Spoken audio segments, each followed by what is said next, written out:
bang gagawa nito na may galit sa akin? Tingin mo gagawa ko para sirain yung mga pinaghirapan ko? Malay ko ba?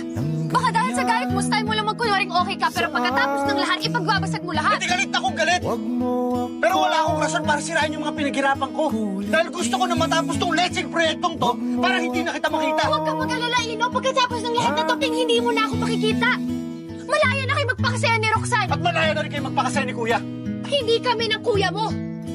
Hindi ba ngayon? Pero malapit na. At ikaw? Nakamove on ka na kay Roxanne. Ano naman sa'yo yun? Wala ka nang pakialam doon. Talaga?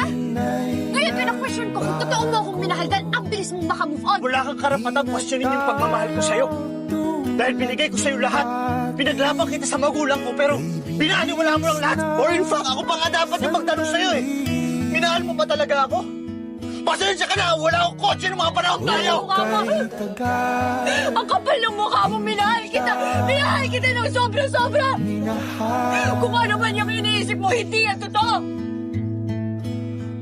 Kung wala lang akong pamilya na nasasaktan, kung ako lang kahit mahirapan ako, kahit mamatay ako, hindi kita iiwan. Mahal